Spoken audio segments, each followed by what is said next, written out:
place is really important, and also to establish ourselves as best CS team would feel good. I'm really looking forward to play against them because that was my old team. I don't know how to describe this feeling. I think I bring a lot of experience to Millenium. I can bring a professional and mature voice in the team. We've seen their matches and we are pretty confident after watching these matches because it was kind of low level.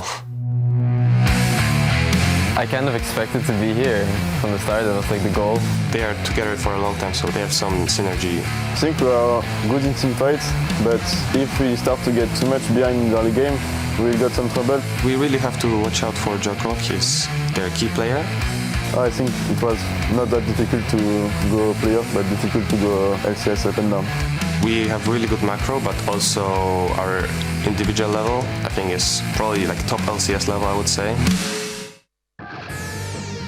And hello, ladies and gentlemen, and welcome to the European Challenger Series Summer Split Finals, brought to you live from our studio here in Berlin, Germany. As you just saw, Millenium and Misfits are setting up on stage, getting ready for their best-of-5 final. I'm Trevor Quickshow Henry, joined by James Stress O'Leary and Richard Pulse Cam. Gentlemen, it's good to be in the studio for the finals. It is, and speaking of the studio, of course, this is usually where we have home to the LCS. Selfie talking about how Misfits, maybe on an individual level, feel like they're top of the half of the LCS. Well, if there's a place to prove it, I guess this is it. Exactly, and also calling it for the other guys as well, saying like it was low-level performance that we were seeing in the semis, yes. So a lot of big words coming out there from Selfie. Tab saying he expected to be here, Selfie calling him out. We'll see how they perform. Before we get to the games, let's quickly take a look at the playoff bracket and how both of these teams qualified. Pulse, talk me through the playoffs. Yeah, sure thing. So yeah, Misfits, of course, 3-0 in their series, complete destruction over Epsilon, honestly, really short games as well. Whereas in the other semi-final, I mean, maybe not low level, but it was definitely a longer series. The games were longer. Millenium still took it over Huma, though, who were favored in the series. So it was a strong set from Millenium. Yeah, Millenium kind of causing a little bit of an upset, at least in my mind, considering the regular split performance. We'll talk about that in a moment or two. Before that, let's take a look at the best of 5 and how the side selection is going to play out. Of course, Misfits being the highest seed, they pick sides on 1, 3, and 5. Millenium games 2 and 4. Stress, what's your take on the side selection? So my initial take is that Misfits want to get a read on Millenium and how Millenium will play with the stronger theoretical lanes, obviously being able to counterpick one lane over on game 1 as Millenium will be on the red side. From there, Misfits, very strong in lane normally, are going to say we'll take the counterpicks in every other game in this series. Of course, as you said, 1, 3, 5 was what Misfits had the option to choose on.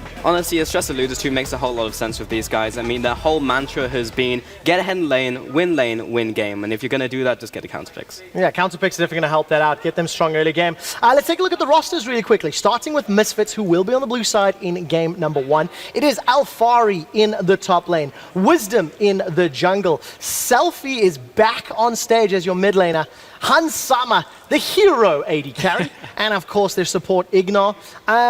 I haven't been able to watch as closely the Challenger Series this split, so Pulse, tell me a little bit more about Misfits. I mean, honestly, these guys coming in through the ESL UK Premiership, then getting into CSQ, and all the way through, it was just them destroying everybody. And the story was no different coming into the round robin, 4-1-0. The only series they tied, that one game they lost against Team Forge, and that was because of their own self-confidence as well. So honestly, these guys are just ridiculous. Yeah, so very strong individual performances. They kind of just outclassed everybody. Pretty much. The top ERL team that's now kind of the favorites in the final. Stress, I mean, tell me a little bit more about this team. Well, as you can see on your screen, what we've seemingly become knowing, or what we've known them for in recent times, at least in the semifinals, was double kills in that duo lane setup, just constantly fighting, constantly getting the aggression on, and maybe not every lane on the map went their way in the semifinals, but just double kills time and time again from the bot lane from Misfits makes them a very tough team to actually deal with. It was brutal actually, because during that series against Epsilon, they actually started drafting lanes to not die and died anyway. So, like, what can you do against Hansau? It's just absurd, the duo lane synergy with Ignor. Very difficult to deal with. Nobody's really challenged them in weeks. And when we look at their semi-final performance and what all of those kills translate into, when you look at a gold difference, regular split, 15 minutes, 2,000 gold was their average lead, which is a pretty big lead by regular standards. Semi-finals, 15 minutes, average over 3 games, 5.2 1.5k gold lead. That is a ridiculous. huge gold lead. Over 3 games, a 5k lead. Now, the gentlemen that have to try and stop that will be Millenium. They'll be starting on the red side for game 1 and then blue side through the rest of the series. Let's meet the players. Kaze in the top lane, Joko in the jungle, Pretty the mid lane. Tabs back on the stage, albeit this is the new one. He's not played here before, and Masterwork his support. A lot shakier in the group stage. Throughout the course of the split. Oh, for sure. And you can draw comparisons as well with Millenium through them and their performance in Spring, of course. Because in Spring, Millenium were like the powerhouse team. We were drawing comparisons between them and even Origin, saying these guys are going to crush their way through the playoffs, get into LCS. That's not what we saw on LAN. Now, definitely weaker in the round robin, but a different dynamic with Tabs. Yeah, I actually was very surprised because Millenium split series with Nerve and with Forge. And the games that I did see, because I was casting one of the weeks, like, they were shaky. You know, like, those were, like, really non-impressive teams. And to see Millenium split series but still make finals is a surprise to me. And those are teams that their opponents here today, Misfits, just swept away. Yeah. Just crushed them, didn't seem too much of a problem. But that being said, Millenium, you look at their games against Huma, they won 3-1 in their semi-final as well. Albeit less convincing, but still a strength in their performance when you look at the games they did end up winning. A couple of shaky spots, but we wanted to kind of maybe compare the semi-finals against each other. And I think when we looked at it, the most intriguing thing was looking at average game time because, so for Millenium, in the 3-1 series, average game time 49 minutes, which is longer than we'd expect normally. Generally, it's about 38 minutes across competition. But for Misfits, 29 minutes average game time. That is a whole 20 minutes. You could basically fit one of their games from that series into that average game time gap because they were crushing in that semi-final. It's just mind-boggling, isn't it? I mean, that's such a big difference, and it's going to be a challenge. We heard Tabs in the preview video talking about he kind of expected to be in the finals. This is a guy with a lot of experience. Thing is, I think his opposite number, Hunt's number, is even more impressive. Before we talk about Hunt, what do you think of Tabs and his performance throughout? Well, Tabs is super interesting because you called it yourself, talking about him and Hansammer. Like, he's literally filling Hansammer's shoes who is playing on the other team. And while he can't really stand up to him in terms of individual mechanical skill when it comes to those lanes, we're not going to see 2v2 kills, let's put it that way. But what he can bring to the team is the utility ADC, is his team play with the team, who's talking about his experience, his shot calling. That is what his value really is within that unit. Because he has really utilized utility ADCs like Ashe, like Jhin as they came into the meta and adapted to it well. Yeah, they brought out that Ashe in the semi-finals, turned everything around, looked a lot stronger, and we were discussing coming into this best of 5, it's like, how would Millenium actually take it to Misfits? And, I think the general consensus from the broadcast team is a little bit more on the go even in lanes, don't play aggressively in lane to try and win it, perhaps drop back, try and play with the team fighting that Millenium say that they're good at, because if you take it to Misfits in the laning phase and try and outlane them, they are most likely going to crush you and then end the game very quickly. Okay, so survive lane, play mid to late game, maybe an area that Misfits might be a little more uncomfortable in. Pulse, 2 weeks ago, Misfits crushed Millenium. They went 2-0 in week 5. It was the last week of the round robin. Has there been enough time for Millenium to close the gap?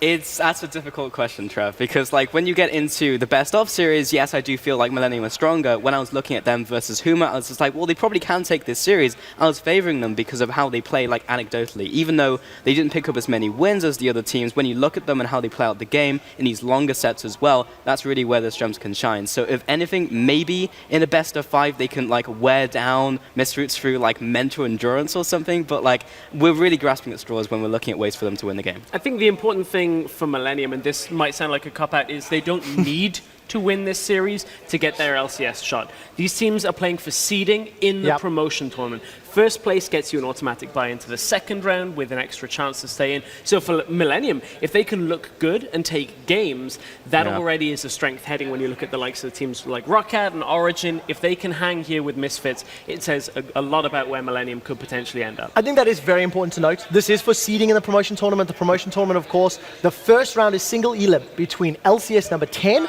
and Challenger number 2.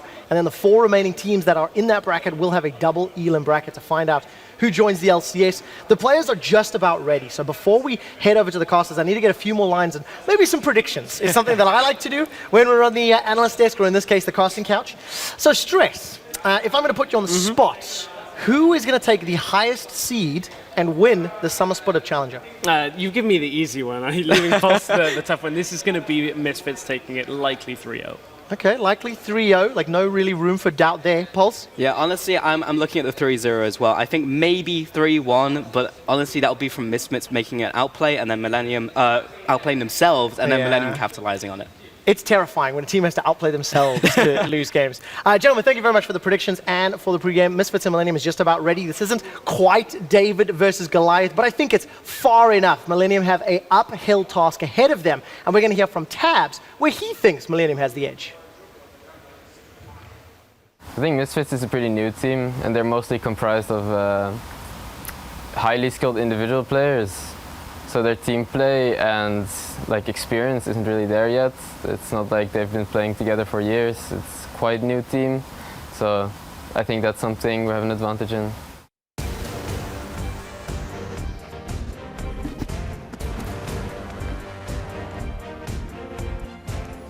My name is Daniel Sifa Dracos, and joining me on the caster desk for this best of 5 is Andrew Vedius Day. Welcome, ladies and gentlemen, as we get geared up for our first game. Now, Vedius, it's been a long and hard-fought series thus far, and yes, I did hit my head on the table. You're trying to keep it together. I couldn't keep a straight face. We rehearsed it for so long, and he nailed it so many Smoke times. and mirrors. And then right at the very end, he went and hit his head. But welcome. And as we get geared up for this game, just a reminder to everyone that we will be playing on patch 6.13. We've been keeping it that way through the playoffs, and of course, it would be a little bit unfair to the teams if we were to swap patches last minute, especially so many potential new champions coming online. But looking at 6.13, looking at this patch being mostly played, teams mostly know what they want to do. It seems like it does give a lot of opportunity to both of these teams to kind of work on their fundamentals in the week leading up to this and focus on improving what they had issues with last time they played. Yeah, exactly that. And one of the big issues that well, I mean, Misfits have only really had throughout the split has been this overconfidence thing that we've been regularly touching on. I do think that as a team they have regularly improved, but now that you're at the finals,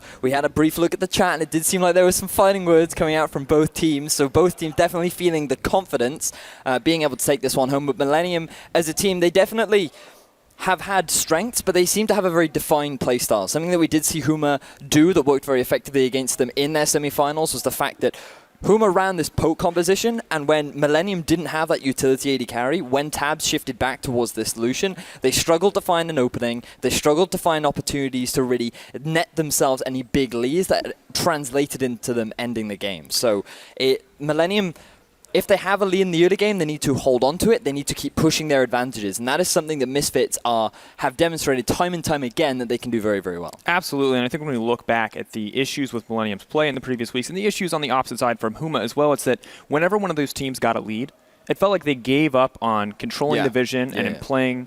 It seemed like they got more aggressive in their decision-making and did a lot less setup, a lot less of this kind of preparation to make larger plays. And I'm wondering that if Millenium can get a lead here today, if they can hold on to it, if they can use superior vision control and superior positioning to win out in these fights, because it was, quite frankly, a little bit inconsistent in their semifinal performance. Well, I mean, the thing that they have to be very mindful of the fact that Ignar, not only is he very phenomenally individually skilled player, but he's also, I've been told, a very smart player who understands how to play the map very well, he understands how to control vision, and he sets himself up for success because he plays champions like Thresh, Bard, Alistair, that are purely built for catching targets out of position and taking advantage of the fact that you know how to control the map better than your opponent. We're going to have to see, though, as we gear up for Champion Select here in Game 1, what the focus is going to be. Now, Vedius, as the bans are coming out, Rise, Karma, and Italy taken off the table, it doesn't look like there's going to be any focus on shutting down Tabs' utility carries, something that we saw from Huma in nearly every game last week. Well, it looks like the Misfits are saying, we don't care. We have a plan to deal with your utility AD carries. If anything, the fact that Millenium have so consistently stuck to this strategy means that Misfits have had plenty of time to build compositions and build ideas that can help deal with it. And just looking across the board of what is available right now, Ash could look to be first picked up for Hansama. There's still the Bard available for Ignar if he wants it. Vladimir is still up. Yes, he did receive a bit of a nerf on 6.13, but still a powerful champion. But it looks like they're going to put a bit of priority onto Wisdom's jungle. Absolutely. Locking in the Rek'Sai here. Gangplank bans rounding this pick ban out. Of course, Gangplank rising in popularity as a pick against, I believe, Shen specifically. But additionally, we saw G2 bring it out against a Malzahar mid lane. So maybe just some general power picks taken off the table on the side of Millenium here. Now, Misfits prioritizing Wisdom's jungle pool. This is really interesting to me. What do you think their thought process is here? It looks like that not only are they taking the jungler away from Joko, something that he has shown a lot of comfort on, but it results in Wisdom being on a jungler that not only sits as a fantastic frontline, you can set up all kinds of early game ganks, you have the farm alarm, you can set up for the 1-3-1 with Rek'Sai if you want. Rek'Sai is just a very safe, well-rounded jungler that fits into all manner of compositions. So picking that one up early, basically Misfits are saying we're not going to show our hand just yet. Interesting as well, Millenium now picking up the Shen after banning out the Gangplank. Seems like a sound bit of strategy from them, but Tabs not opting to go for a utility AD carry here, instead opting to go for the Lucian. Now, Vedius, last time we cast these guys, we talked about the Lucian pick in that series as a whole, no matter whose hands it was in, being just a little bit lackluster. It honestly felt like that neither Millenium or Huma could properly utilize Lucian in a way that allowed him to be hyper-aggressive, sit in the enemy frontline and just deal all this damage and rely on your mechanics to keep you alive. And that was a big question mark for us. Why is there so much value going on to it? But it looks like the Millenium have said, hey, we've worked on our issues, we realized what we did wrong last week, we're going to go back to this AD carry that not as lane dominant as he once was, but can still have this fantastic mid-game spike. And if you can use it properly, then there's no one that's going to be able to challenge it. And interesting, maybe just prioritizing a little bit of comfort down there in the bot lane just to go up against Hans Sama. Hans, of course, now locking in the Ashe, Selfie getting the Azir, so two relatively strong picks for those individual laners, but Hans Sama has been an absolute terror in these games. When we look back at Misfits set versus Epsilon, I mean, game one, Misfits did make a lot of mistakes, and it felt like the reason they came back so decisively after a slightly rougher early game, once again, still pretty Misfits-sided, was Hans Sama and Ignar just constant double kills. You heard Stress talk about it on the desk. It's just these guys have obliterated their bot lane opponents. Well, the fact that they have the Ashe, something you always have to be mindful of is the level 6 all-in potential. And as we've seen a rise in range supports for pretty much the entire split now, one support champion has stayed consistent throughout, and that is the Braum. Braum Ashe is a great level 6 all-in combo that if you do not respect it, they have so much potential to get that double kill, so much potential to snowball that lane in their favor, and as we've already mentioned so many times from Misfits, it is something that they are not afraid to set themselves up for. Absolutely not. Now, of course, Gnar and Braum going to be the final lock-ins, rounding out that Braum Ashe lane, as you said, and also giving a little bit of laning power over to Alphari on the top side of the map. Gnar versus Shen, of course, a very skill-intensive matchup. But Millenium, they're getting a lot of power picks of their own. Vladimir in the mid lane for Pretty, as well as the jungle Gragas for Joko. This is a guy that they talked about in the feature. It's a man you want to shut down, and now a lot of initiation power in his hands with this Gragas pick. It does look like that not only will they have a big briefy front line in the form of Shen and Gragas, they have a lot of global pressure. They can set up for the 1-3-1 with the Vladimir in a side lane. Likely going to be running that Ghost as well, which still isn't that much of a problem because right now Misfits, the only option they have to deal with it is to put both the Azir and the Ashe in the mid and send Rek'Sai to the bottom. Come late game, he is not going to be able to deal with that Vladimir. So I do quite like the draft from Millenium so far. The only concern that I have for them is, again, this ability to engage. This was something that we saw a lot from them last week when they played up against Huma, and if they cannot force these objectives, this is something that could give away a lead to Misfits because they are not afraid to fight.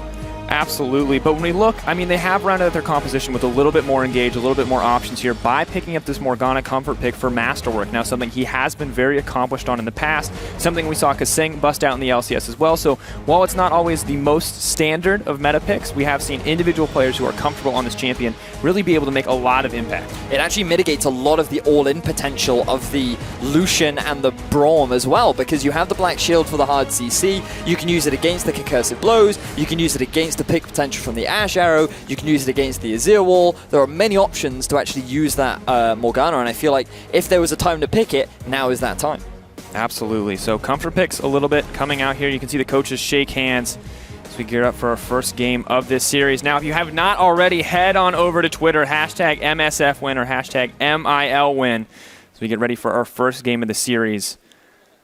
I'm really excited to see this bot lane, I'm going to be honest. Every time, the Hans lane, we know it's aggressive. Tabs, we've seen him make some moves of his own, and I'm wondering if today is the day that someone is going to be able to keep up. I've always wondered how aggressive you can actually be on an Ashe. I didn't think you could really do it with a Caitlyn, and then we saw Hans Sama get a 1 versus 3 in the enemy base. So I'm not going to count out anything just yet, and this is Challenger, so you never know what you're going to get on the day. But here we are. We're going to be jumping into Game 1, and I think this could be extremely hype.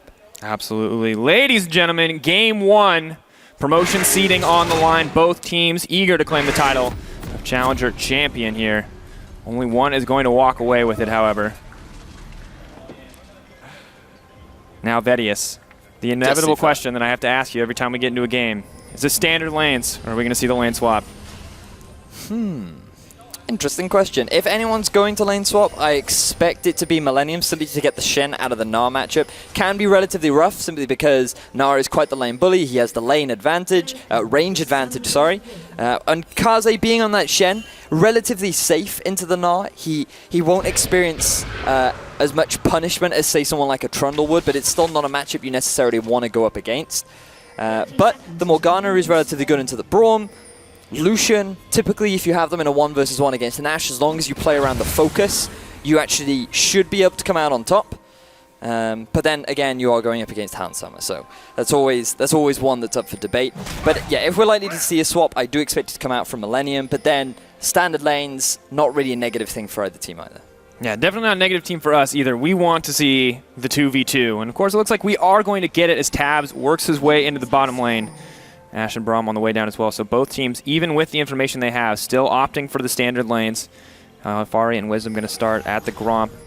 Opposite side, Joko and Kaze on the Krugs. Nothing out of the ordinary yet. And seeing as we touched on the top, touched on the bot, quick shout out to mid. Oh, hang on a second, because it looks like Hans and Ignar were both bottom lanes setting up for a cheeky level 1 play. But look at this. Look at your minimap. You can see Millenium are being pinged out by Misfits. They know what is going on, and they're going to go for the play. And by go for the play, we mean go for the potentially faster level 2 here. Of course, neither team wanting to all in quite yet. No reason to risk on the level 1. Lucian with a lot of power, but concussive blows from the Braum can be quite terrifying. Now both these lanes trading up. I feel like level 6, as we see so often in these games, is going to be the big break point here. When Gnar has this ultimate, Shen with the Stand United. Similar story for Vladimir with the Hemo Plague. So much more potential damage as we move further and further into the game. And the early levels from these lanes, outside of Binding's landing, I don't think are going to be too aggressive. Yeah, it looks like the Misfits just doing what they can to get that early level 2. Want to control the bottom lane as much as they can. And with this level disadvantage, Millenium are going to be forced to back away. Meanwhile, in the mid, you can see Azir taking advantage of his long-range poke that he has over Pretty. Can't quite match the same level of wave clear that Selfie can. So he's just going to have to, for the time being, deal with the sort of pressure. However, this will change over time. Once Vlad gets a couple of levels under his belt, once he completes his Spirit Visage, the poke will be less oppressive. Pretty will have more wave clear with his Tides of Bloods. But typically during the early game, you've just got to experience the rough times. Absolutely. It doesn't look like it's too rough quite yet. Still able to get a decent amount of farm here. Things still going okay, but Wisdom starting to push in, get aggressive onto Joko here. Now, going forward, who's actually going to get this blue buff? Smite not available for either jungler. Both going for the hard bluff. Binding going to land. Nothing going to come of it. Joko's going to walk away with the blue buff there. Not going to worry too much about it. So Wisdom realizing that he could go for a bit of a cheeky invade, deciding to skip his blue entirely to get towards the enemy camp as quickly as he can. However, with the support of Masterwork, Misfits were not able to steal away that buff, which means that in terms of an experience advantage, Joker will have the slight edge. But given that you are Rek'Sai, you don't necessarily need that blue buff. It's not going to hurt you too much, so you can just return to the bottom half of your map and continue on with your jungle time. So looks like pretty standard early game so far, nothing too exciting. Cloud Drake is the first one on the board, and unfortunately it's not quite Cloud Appreciation Day just yet. It is still 6-13. It is still 6-13, so likely that neither team will look to put a lot of value on getting this very early on, but if it's free, they're not going to go and say nah. They'll likely pick it up if they see an opportunity to. I'm going to have to wonder when that opportunity is going to present itself, but Hans Sama taking a Binding here. Bit more poke, not looking to all in whatsoever, I guess, giving a lot of respect to Ignar showing up there in the lane. Now he's waiting in the wings, maybe hoping to throw down a bit of poke here, maybe hoping to get an engage. Masterwork just now hitting level 3. We're going to follow this bird a little bit. Poor bird. That does not look like a comfortable way to fly.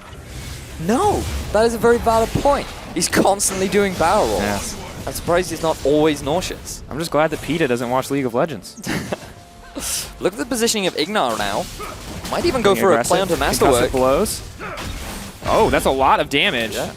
No Black Shield coming out either. Masterwork, a lot of patience. Lesser supports would have panicked there. Very surprised that he decided not to go for that, because he took a lot of free damage, and now both supports just trading back and forth. And in all honesty, it's the Misfits bottom lane coming out ahead as that Selfie goes in. Oh, getting aggressive onto Pretty. Nothing burned quite yet, of course. Blue buff donated over to Selfie here in this early game. Ouch. Rek'Sai, as you mentioned, doesn't need it, but Pretty's going to need something. No TP for the Vladimir. He's going to have to walk back the long way. Or not. He's actually decided to go for the very early Doran shield. Vladimir, one of the few champions that actually gets some value out of it because it gives you HP, it will also give you a bit of ability power. But look at this, Joko coming in, trying to provide a bit of extra support for Pretty, but Selfie has just hit level 6. He has the ult now, the all-in potential is there, but after using his E, that risk is now gone, and so Pretty should be fine to farmer. Oh, moving forward. A lot of healing can come out of this Vladimir. Got to keep your eyes on the Rek'Sai and the Gragas. Joko sees an opportunity, but so does Wisdom, pushing it onto Selfie. Getting a little bit aggressive here. Soldiers moving down, jump back. Joko just going to flash out, doesn't want this fight. Pretty is far too low.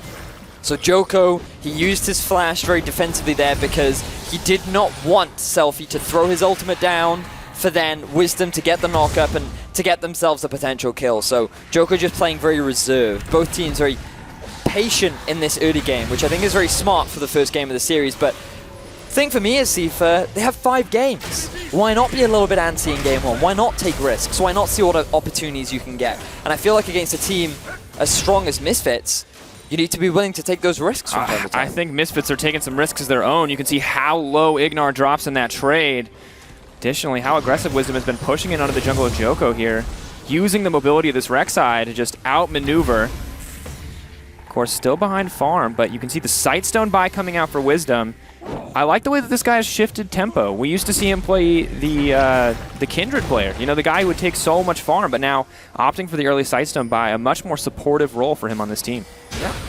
Decided to focus on controlling vision for the time being, not even picking up his jungle item and instead just saying, all right, as long as my laners can see where Joko is and what threat that he poses, then we'll be fine during the early game, because we feel that we're the stronger laners, we feel that we can build a decent lead, and you can already start to see that develop in both mid and bot. 66 to 55 in favor of Hans, 63 to 50 in favor of Selfie. So as long as this continues, Misfits will come out of the laning phase with a very strong advantage, and so Wisdom is saying, I'm just going to make sure that my laners can continue to do this. I think very smart decision making. As you said, the CS lead continues to grow here as Selfie tries to zone Pretty out in the mid lane. And Wisdom moving in to clear out this pink ward as well. No fear paid to the enemy's team. You know, Selfie has the pressure advantage in mid, and for Wisdom and the rest of Misfits, it's been a slow early game, but they've been steadily choking out the opposite side in terms of resources. The gold lead, while small, does continue to grow in their favor. So one thing we have to remember for Misfits is they do have quite a scaling comp. Azir typically not wanting to make plays very early on into the game. You do have the Shurima Shuffle for a potential pick, and speaking of picks, Joko's come mid. Selfie buying time, waiting for the opportunity to dash out on that Sand Soldier. They're not even going to commit to that. Too scared of the potential follow-up from Wisdom. Don't want to get thrown into anything with the wall, and Wisdom moving over to take the blue buff. Misfits are absolutely fearless in their early game play. They're just trying to choke everything and take everything away from Millenium, but Millenium aren't having it quite yet. Binding going to drop down onto Ignar as we scroll down, and nothing going to come of that in the end. That was a bit of a cheeky play from Wisdom. Not only has he been controlling a lot of the jungle of Millenium, but he also said, oh, you're going to gank my mid? Well, I'm just going to take your blue because I know you're not going to be able to contest it. And then, what's going to make things worse is I'm going to allow my mid laners to come over and have it for myself. Unfortunately, they weren't able to take it because Millenium read what was going on. But still, the fact that Misfits had the guts to make that play just shows how aggressive they are willing to play and how unafraid of Millenium they seem to be in the early game. Absolutely. You can even see Pretty, despite having that empowered transfusion, not willing to run forward onto Selfie, and Selfie just keeps on trading. Low mana bar does not mean a thing to him. Of course, Joko continuing to apply pressure around this mid lane. It looks like the side of Millenium really wants to shut down this Azir in the early game, but really not given any opportunities here to do so. Farm alarm comes out from Wisdom. So as we were mentioning earlier on, both teams do have quite a scaling composition. Shen wants to wait until he hits his 2-item spike before he becomes this big, ruthless tank that no one can push aside. Joko may have found Wisdom, but I doubt much is going to happen off the back of this. But yeah, win the steal. both scaling compositions. Gnar, typically pretty useful throughout the game simply because of his ultimate, not really built around his itemization. Once he gets a Black Cleaver, he becomes a pretty good split pusher. But after that, you're going to go into the full tank. You're just going to be this front line that becomes very difficult to kill. For Selfie and Hans, they really play around the 2-item spike, so Nash's Tooth into Rylai's could be the core right now for Selfie. He may decide to go for the Morellonomicon. The fact that he's picked up that dagger means that he is more likely going towards the Nash's Tooth, but obviously the Grievous Wound's always very valuable to have against Pretty. And it actually surprises me that there is no no Ignite on the side of Misfits, because typically you do see these being picked up into a Vladimir simply because of how strong it is. Here comes the gank on the top side, though. Shadow Dash goes down. Kaze going to block out what damage he can, but once again, Millenium continue to try to make moves, but it's not going to happen. Arrow going wide as well. Tabs with the footwork to dodge that one out. Both sides of the map ready for an engage at a moment's notice. Vedius, I gotta be honest, it's slow. We're waiting for these 2 items. I feel like this is the first date for Misfits and Millenium. No one wants to make a move yet, you know? You don't want to seem like a weirdo. Just want to play it calm, you want to play it cool, casual. Yeah, so you talk about like the weather, you talk about, you know, do you think your mom would like me? You know, the typical first date That's your stuff. first date topic? Do you think your mom would like me? Listen, I know that you have no plan of introducing me to your parents, but if you did, say, would we okay, get along? on a scale of 1 to 10, where would I rate in your mother's perceptions? I can see now why you're such a lady killer there. Yeah, if you hadn't guessed, my first date knowledge is not quite master tier. No, you're challenger. You got this, Vedius. I got this. Don't let the world shut you down. Selfie continues to apply pressure here in the mid lane. Joko just clearing out the vision. No one, see, the thing I feel bad for Cloud Drake. Cloud Drake is a young, eligible bachelor. No one wants to give him any attention. Sounds like my life, Sifa. Are you putting me onto the Cloud Drake? Is that what you're doing? You are not the Cloud Drake. I would never say that about anyone. I'm getting a buff next patch. I want to be the Cloud Drake. No one wants to be the Cloud Drake. We tested next patch's Cloud Drake. It's dope, man. It's similarly disappointing. Legit. What? No. Man, I don't know what test you were in, but it was fly. In any case, it's not this patch. We still have the ugly duckling Drake for now. Still waiting for his feathers to shine. The duck feathers shine? I don't know. Who knows? A duck, I would assume. Yeah. Misfits going for a bit of an invade onto the red. Once again, Selfie just gets aggressive. Now, Misfits may not be fighting over much, but the buff fight is constant. And a nice little delivery there from Joko on the back half of that red buff. Getting cheeky, going for the steal, hoping to take it away, but isn't going to get it in the end. Misfits extending their goal lead, approaching 1,000, 13 minutes into the game. Now, no objectives here. Just taking away that jungle farm, putting more pressure in their respective lanes. You can see the CS difference in the top lane starting to grow. 129 to 106 here. So we watch a little bit of trading from the jungler and top laner. Really like that play from Selfie simply because he pushed up mid, made sure that Pretty was forced underneath his turret so that he had to make the choice of safe farm. Ooh, flash knocker from Wisdom. Makes it out in the end. Wisdom hungry for blood, but isn't going to walk away with anything. Kaze maintaining that flash, but Misfits with the pressure advantage on the top side are going to take down their first tower and extend this gold lead to about 2K. So this is exactly what we were discussing earlier. Wisdom playing very much around vision, making sure that Joko isn't really given any opportunities to get a successful gank off. And because the Misfits laners have just gradually worn down Millenium, they've been able to pick up their first turret of the game in standard lanes. This is a very early turret coming down.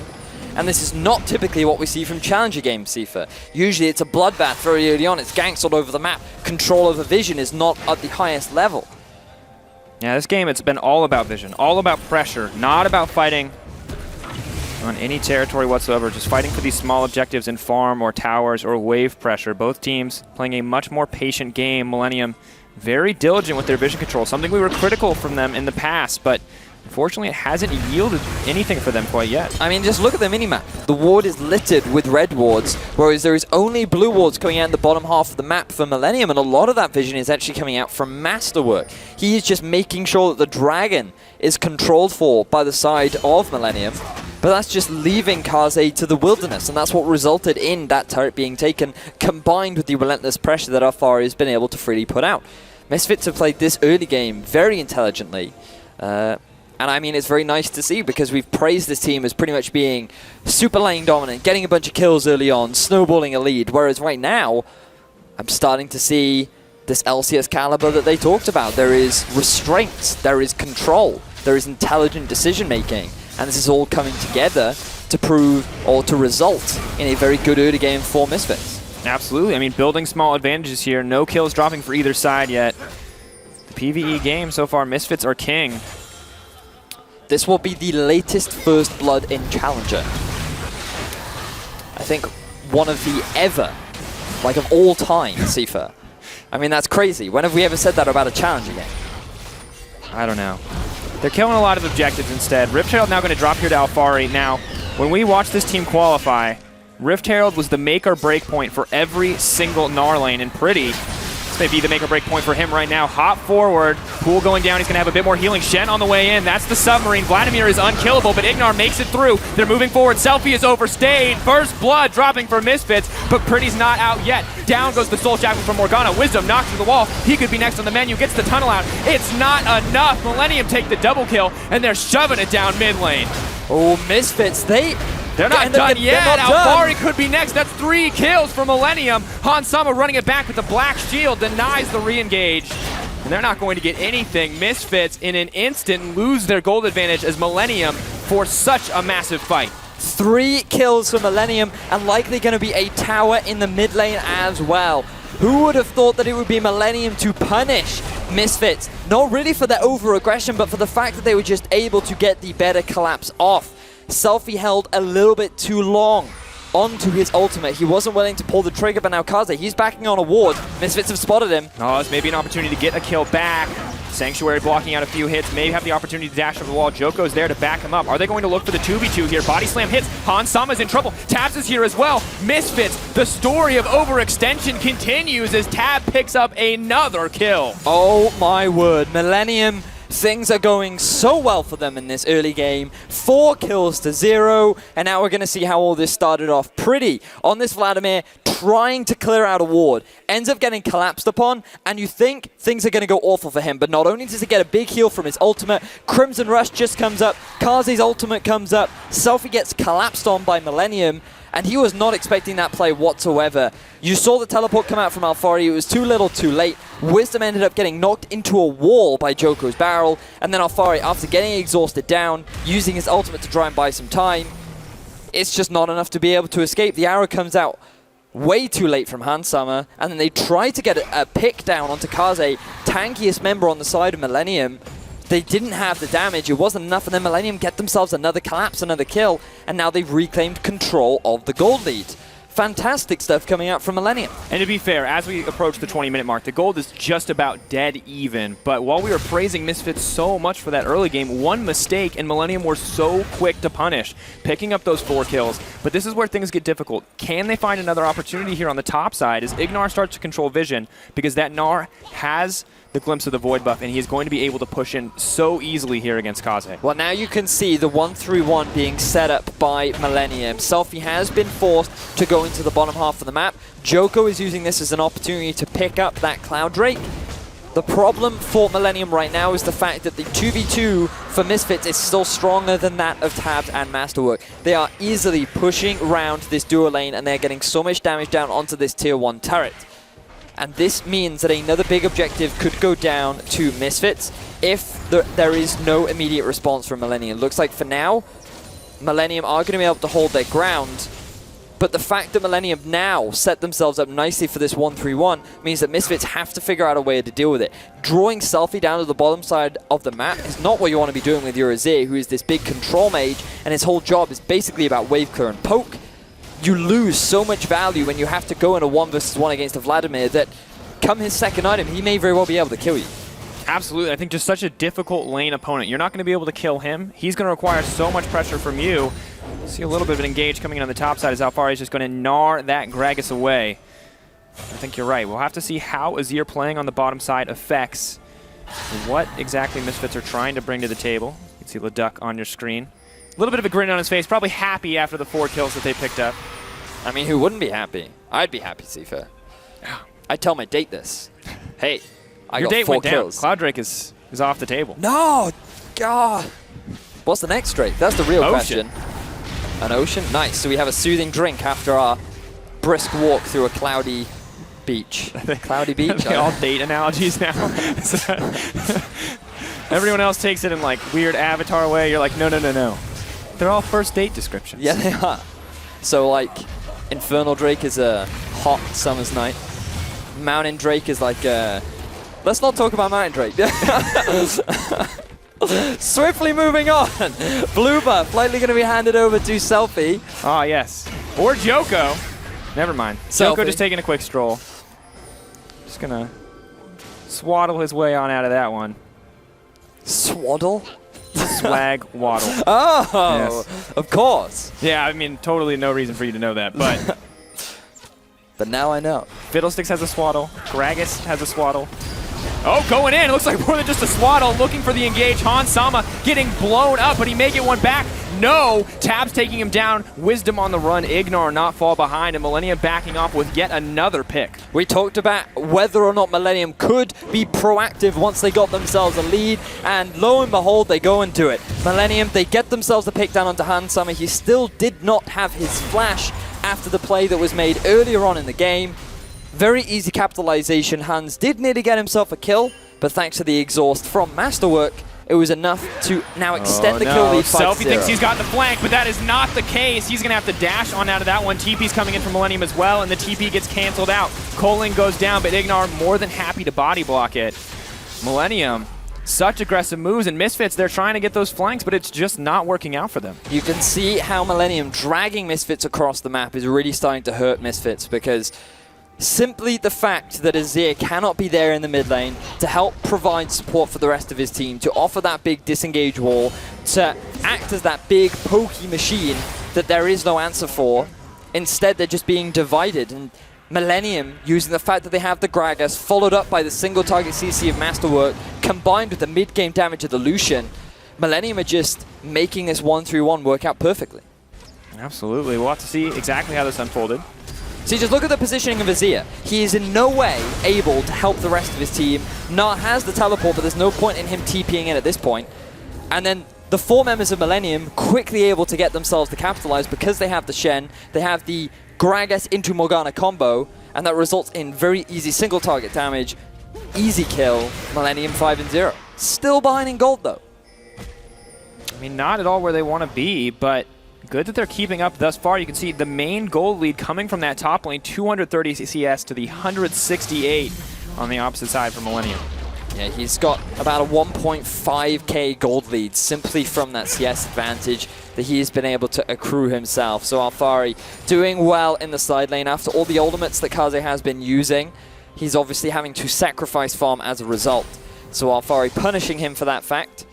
And you can just see it in the farm discrepancy. So now 2 items finished for Alfari, 2 items done for Selfie, actually deciding to go for the Abyssal instead of the Rilo. So going to be lacking a bit in utility, but will still be a little bit tanky, will have a decent amount of damage.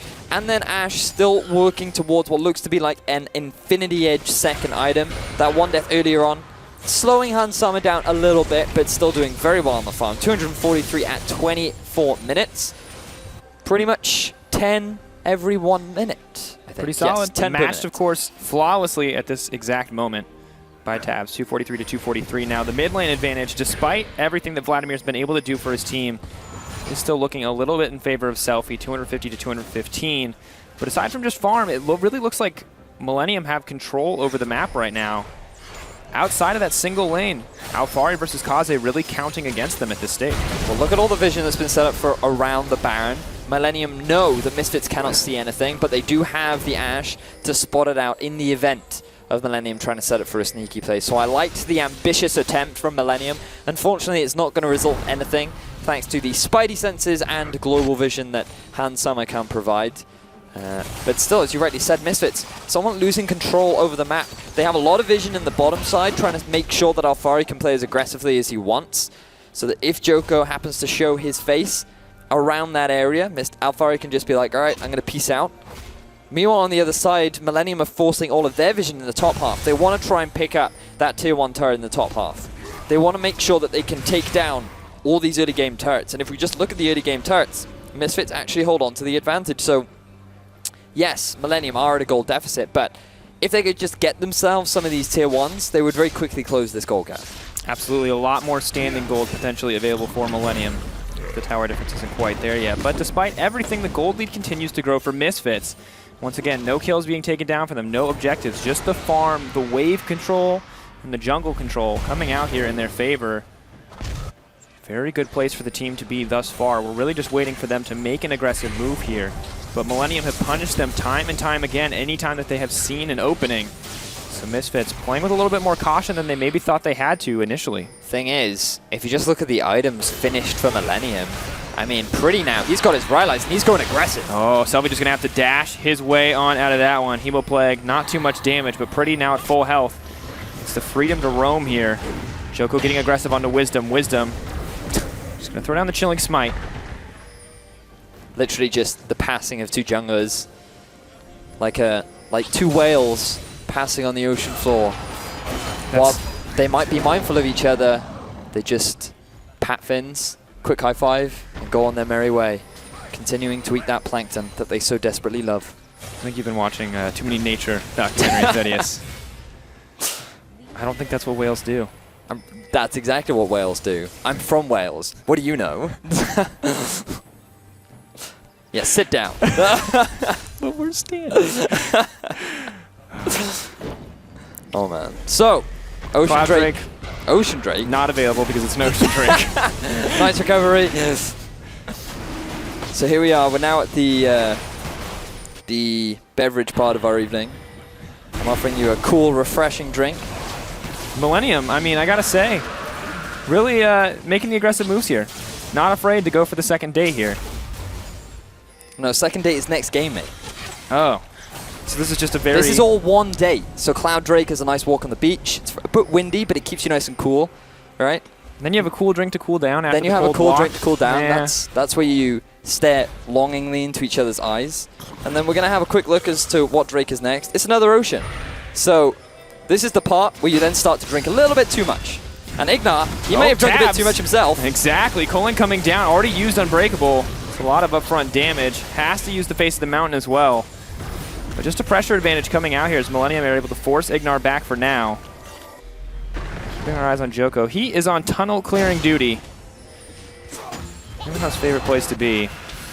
Pretty continuing to get aggressive here. Selfie moving forward as he sees the opportunity after the empowered Q falls off. Very smart play from Selfie playing around that Crimson Rush. It's exactly what you need to be doing against Vladimir. That is his big opportunity to trade damage with you, so you just want to make sure that you don't go anywhere near it. And I like this from Selfie. He realized early on that he was struggling against Pretty. He needed to change up his playstyle. He couldn't just mindlessly shove up the wave. And I critiqued the fact that if you put Selfie in a side wave, he's not going to be able to have much impact. But what he has gained is a lot of farm and a lot of experience. Level 17 Azir. 28 minutes in. Very scary stuff. Oh, Joko going to miss the barrel. He may have overstayed his welcome. In comes the Shen, but they're fighting right under the Azir tower. Selfie gives him a get-out-of-jail-free card as he pushes him back. But aggressive moves are coming in for the team. Alfari's here as well, and it's a party in the top lane as Han Sama takes down the mid. Very risky stuff, but it might not be over yet as both teams posture around the red buff. Han Sama does have his arrow available. There are 5 members around the Baron pit. This has enabled Misfits to get control over the Baron, and they might just go for it themselves. Are they looking for the fight, or are they looking for the Baron? They're going to start it up. Binding coming in onto Wisdom. Kaze off to the side. Selfie, no ultimate available, and Misfits are not hesitating. Pretty has got the flank. Alfari jumps over the wall. Meganar on the way. Keep your eyes on that health bar. Baron not going to drop, but Selfie will drop Masterwork. Pretty dashing forward. No one dropping yet, but the arrow's going to land onto Joko. Wisdom moves in for another kill. Misfits taking control of the fight. Kaze doing his best to back off, doing his best to buy time for the team, and while he will get time for the team, he will not walk away with his life. A massive fight in the favor of Misfits. Now they move right back to the Baron. Fantastic execution from Misfits, setting up that Baron, drawing Millenium near, and it's all off the back of punishing Millenium for trying to force a dive in the top half of the map. So have a look at this. No, the Joko doesn't have his ultimate. Kaze doesn't have his ultimate. Yes, you can use the Vladimir to come in, but he's still at low health. He has his ultimate, but Misfits, they just want to avoid him at all costs. They just want to keep Joker away. Alfari goes over the wall, gets an ultimate off. That forces a very early flash out from Joko, so he then can't avoid the Ash arrow from Hans. And then after that, Misfits just slowly start to clean up the fight after they successfully split Millenium up. So after Millenium do a good job all this game of diversifying Misfits so that they can't pool their resources together, Misfits then reverse the strategy in a single team fight. Now they've got themselves the Baron, and look at this gold lead that they've now got themselves. Instantly, 5K, 6K now in their favor as they start to push down the mid lane. Tier 2s are going to fall so easily before this team. It's going to be harder and harder for Millenium. Wave clear options are going to be so crucial here. Culling from tabs may buy them a bit of time, but it only gets harder from here. Millenium, as you said, doing a good job of splitting Misfits up, and now Misfits, they're more than happy to be split up. They've got the advantage, they've got the empowered minions, and they're just going to start breaking down tier 2s. And that's a level 18 Azir with a completed Void Staff. Nobody is going to want to go up against that, especially with Kaze only being level 15. Pretty, he was looking very strong earlier, but he just looks like a scared little Bloodlord right now, as those are some big empowered minions knocking on the doors of Millenium. 5 towers, sorry, down in favor, likely to be 6 relatively soon, as Misfits slowly start to close the door on Millennium's now looking first for the game. flank. Boomerang goes out. Alfari locked up. Meganar on the way. Alfari waiting to jump in, though. Does not have flash available, so no fancy moves coming in for the engages here. And Millenium going to take some time to clear out these waves, but you can see 6-1 now the tower score and a 10K gold lead, or at least approaching that, as Misfits pull forward in this game by such a huge margin. Now the real question is, how well can Misfits close things out? They have a lot of vision in Millennium's jungle, so if Millenium ever try and venture out, Misfits could look for a potential collapse. But other than that, this is where things really start to get hard. They have a lot of good poke potential. Ashe is a very long-range AD carry, so she doesn't have to get too close to the turret, but you always have to be aware of the Morgana binding, the Gragas ultimate, the taunt from Shen. There are so many little abilities that can catch you off guard with a quick cheeky flash coming out from an unwarded area that all of a sudden Millenium can quickly take firm control over this game once again. And so Misfits just have to play very smart. They have to allocate their resources effectively. Right now they have all 3 waves pushing in their favor. They still have the Baron buff, but they are yet to actually knock down one of the base turrets. Moving in, I mean, the game was so slow in the beginning, despite what we expected to be so bloody. And it's just interesting to see when it does finally get aggressive. When Misfits find an opportunity, the game just explodes, and you can see no hesitation in them when they know they have the advantage here. Alfari just doesn't even hesitate for a moment to start pushing in this top lane tower, not worried about getting taunted out by the Shen, not worried about the rest of the team here. Well, he's now hit level 18 himself, and compared to Kaze, who only has 2 items finished, he is a big, scary little man. And Millenium is struggling for an answer right now. They're just hoping that Misfits overextend. Good binding on a Hans, but Ignar's there to back him up. Yeah, more than happy to just block that one out with the Unbreakable. Of course, Selfie continuing to pressure the bottom side, and Alfari does not care Misfits at all. And Selfie's going to grab a solo kill on top of that. What is happening? Millenium are falling apart. Misfits, they're just going to move in to start breaking down these inhibitors. And there has just been no opportunity to respond on the side of Millenium. With the death of Pretty on a 40-second death timer, as well as the Baron just running out, that might be able to slow down the push of Misfits, but they are just so strong right now. 12,000 gold lead in their favor. Another turret's going to drop. Another inhibitor is going to drop. Question is for Misfits, do they continue the grind or do they just back off? Ult coming in for Shen. Maybe they're looking to get the pick onto Alfari. He may get caught out, but the rest of the team is on the bottom side, and they're going to burn through inhibitor. One has dropped for Misfits. They're now even in man advantage, but Misfits are just going to grab a 3rd inhibitor, or a 2nd inhibitor, as the top one remains alive, and back away. I mean, they have to be happy with that 12K gold advantage. So Pretty tries to use his Crimson Rush to get a bit of extra health back, but that was a big misplay. You cannot afford to die this early on when you have Misfits knocking on your door. And because he ends up going down, he was unsuccessfully able to hold the door. Misfits ran through, they get themselves 2 inhibitors, the 3rd one is exposed, and now all Misfits have to do is group up back top. You can send Alfari to the bottom lane to make sure that these super minions are still pushing into the base. At Millenium, they're running out of resources to really deal with the pressure. Once again, the 12K gold. Millenium really need to figure out what went wrong for them this game, because Misfits, it felt like they were they stayed even despite losing 5 kills, despite everything else. We talked about their ability to set up proactive plays. Early on, things were looking very promising, but then they tried to go for the dive top. Azir had his turret, he had his wall. Joko used the ultimate way too preemptively. Misfits realized that so many ultimates were unavailable for Millenium, so they forced them into an ultimatum. Do the Baron, or fight us for the Baron, or just, well, I mean, that was it. You either give us a Baron or you fight us for it. And either way, it was Misfits being able to come out on top, because not only were they able to execute the fight well, but they then quickly turned it into a Baron. They didn't overcommit, they didn't greed for kills.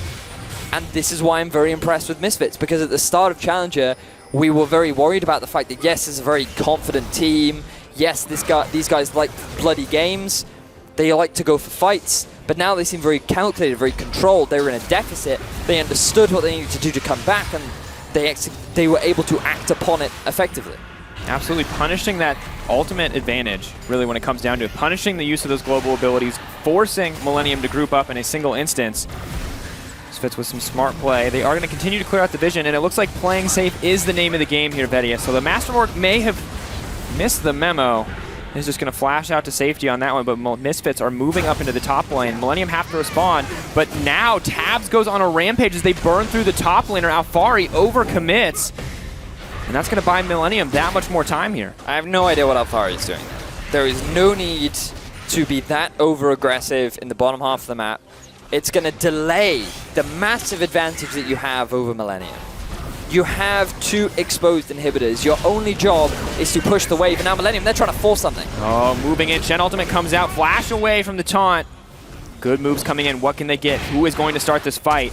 Moving forward, it looks like Selfie will be, as he shuts down Tabs in an instant, but the rest of Millenium are moving to respond. Who has the flank here? Masterwork takes so much damage. The Azir crushing through the teammates, but Pretty's on the back line. Pretty versus Han Sama, the 1v1 as the rest of the team fight continues. Wisdom's going to pick up Masterwork. Joko could be next as the flash forward, and Pretty, not a whole lot of hope left as the Ashe rips through that life bar. Unfortunately for Misfits, even though they lose Alfari, Millenium, they miss position. Tabs ends up going down, and because of that, Misfits can force the 4 versus 4, and it looks like they're going to take this first game of this best of 5. Alfari respawns, TPing in, and Misfits, after a back and forth early game, managed to pull it out here with a 15,000 gold lead 37 minutes into the game, advancing up 1-0 in the series.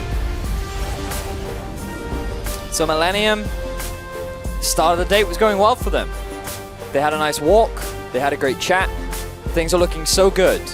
The moment they get themselves a drink down them, and everything just seems to go wrong. Their decision-making seems a little bit warped. Maybe they just need to chug a bit of water now, refresh their heads. All right, I appreciate your commitment to this metaphor here, but let's really talk about that one for a second, because, I mean, it felt like they had 5 kills, and they were even in gold. What is going wrong? Is this just individual laning prowess coming out in the favor of Misfits? The thing is, for Millenium, nothing necessarily went wrong. It was just smart play from Misfits. They realized there is a window here where we can force an objective. They immediately go for the Baron. We talked about it during the game, and they forced Millenium into an ultimatum. You either give us the Baron, or you fight us for the Baron. And no team is just going to give away a free Baron, so they decide to fight for it. And that was also a mistake, because Misfits had everything. They had the Azir ult. Oh, the only thing that was down was the Azir ult. They still had the Narbar. They had Braum ult. They had the Ashe ult. And their whole objective was keep Joker away from the Baron. He was so prioritized on stealing it away that he didn't anticipate the fact that, oh, Alfari, he's got a full rage bar. He's just going to jump over the wall and force a fight. And it was, I mean, a crushing defeat there in the end, because it feels like Millenium got the start that we really wanted them to get, where we could say this is the way that they can win the game, this is the way that they can pull ahead, and at the end of the day it just really didn't pan out for them, which felt so rough, and I have to wonder how that's going to affect their mental game coming into the next series. There were just 2 key moments. The fact that Millenium tried to force a bad dive onto an Azir under his own turret when he had everything up, trying to punish the fact that this Azir doesn't have a TP in a side lane, let's try and shut down this control mage. but also just very smart play from Misfits. I just thought that was the most impressive thing. The fact that they just so decisively said, "Oh, this is a window. Let's take advantage of it." Absolutely, and I think taking that Baron is a move that we would not see a lot of more veteran teams make, because in theory, it's risky on the 50-50 smite, but they knew that they had the summoner spell advantage. They knew that if they could force a team fight, if they could bait Millenium in, that they could win that team fight, no questions, and they were able to pull it out in the end. And I think that level of decisiveness is absolutely crucial in these best-of-5 series. I completely agree, but fortunately, there are more opportunities for Millenium. We still got that second date to go through, so there are plenty of opportunities for them to turn things around. There were a lot of promising aspects from Millennium's play. Absolutely, going to have to see how they adjust. But you've heard enough from us. Let's send things back over to QuickShot to break down that game. Thank you very much, gentlemen. And interesting game. You know, the ending was kind of as expected, but for 25 minutes, Misfits just kind of ignored Millenium, even though Millenium was slapping them around in the face and picking up kills. Talk to me about these team comps. Maybe this is part of the reason why, Stress. What did you make of Picks and Bans? Anything catch you by surprise? So we were talking about this backstage while watching the game. It wasn't exactly a Misfits-esque draft. There was some aspects of it, getting the Gnar. First of all, they took away Joko's main champion, Rek'Sai, get that out of there. Then they have the Lucian stolen away, and I don't really think they care from that. So Misfits weren't exactly looking at coming out of this draft and saying, well, we've won from picks and bans. So they still had a pretty strong draft, but I don't think it was the make or break of this game. Yeah, I actually like the draft from Millenium, though. I mean, other than like taking Lucian away, I would have preferred like an Ashe or like a utility pick that's been working out for them. I think Lucian's fine, but like it doesn't, as Stress said, really hurt Misfits in any way. But I did like them kind of stalling up the lanes, which is what they did, and then going for that play in the mid lane, and that's kind of what we expected and wanted them to do. So at least in that sense, it was good. So let's talk about how that played out. We've actually got a replay. Even game, all the way up till about 16 or so minutes, and then all of a sudden, first blood happens.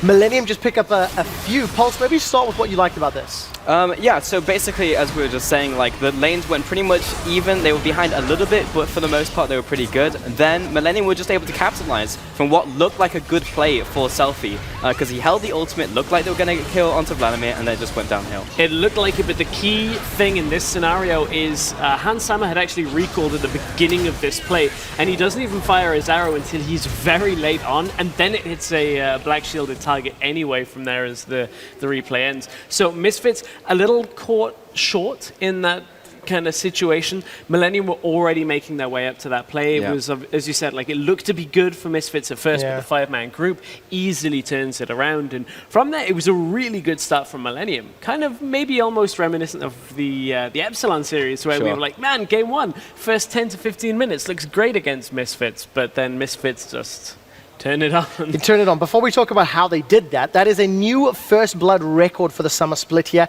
16 minutes and 14 seconds. The previous record on Summer, 11 minutes and 28. Not a difficult one to break, honestly, in Challenger. First blood usually happens like 40 seconds into the game, so... But it was nice seeing some control, though, right? I mean, coming into a final, a little bit of tempered aggression, a little bit more maybe heads-up play. The thing is, even though the 16 minutes in for the next 10 minutes, Misfits earned a 3,000 gold lead just by farming and taking towers. Millenium got one tower the entire game. And that's what kind of, we talked initially about, you know, how go even in lane, then look to team fight. That's what Millenium did in the first 15 minutes of the game, and it started working well for them.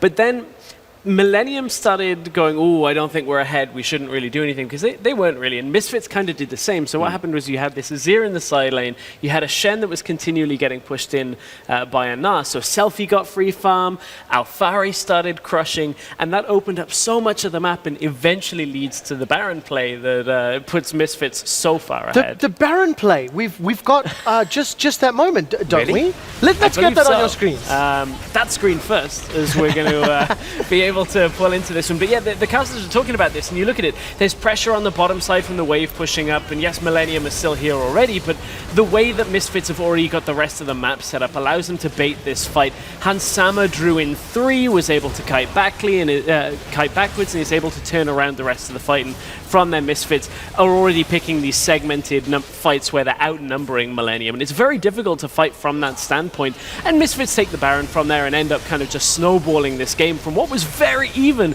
to a massive lead to end things out. Yeah, it didn't help up that they all grouped as 4. It's like, oh, please arrow me. Like, that also didn't help. But, like, honestly, through the game, I was impressed by Misfits.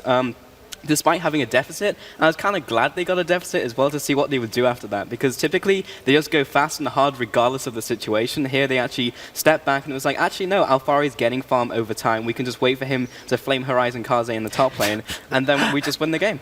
So, gentlemen, 44% of Misfits damage was dealt by Selfie's Azir. Massively impactful when they decided to start fighting. Millenium, a stronger start than at least what I was expecting. Let's look towards game 2. What do you think they have to change, or what do you think they have to do better? Also knowing Millenium now blue side for the rest of however long the series is. I would like to see Millenium carry on picking drafts, specifically bot lanes which go even, so that they can get into the mid game like at a decently even pace. Because even in that game, taking away the Lucian, they were able to kind of do that. But I would like to see them do that, but with a utility ADC. Maybe if Millenium can get Joker onto the Rek'Sai as well, that's where we've seen a little bit more strength out of the Millenium lineup. One thing they're going to have to overcome, though, is the fact that I feel Selfie has a lot of blind pickable mids, and that Alfari is going to consistently get a top lane matchup that he wants. We've even seen Selfie pull out the Malzahar last week as a blind pick, not caring what he plays it into. Yamato said on this very couch he feels Malzahar is a very comfortable, safe blind pick. We'll find out if the teams agree. Gentlemen, thank you for helping me break this one down. It is time for a quick break, but as we go, we're going to hear from Joko, and he's going to talk about how his former teammate is going places, no matter who's on the rift around him. Yeah, personally, like everybody with the team, like we like Ansama, and he's still a friend, a good friend for us, because like he was like in French team, and after we say to him, okay, just come, and he shine in our team, and after he can go away. But if we didn't pick him, I still think he's gonna be LCS, because he was like this gonna get like perks, he would go LCS, whatever. But it's kinda good he come from our team and after go else.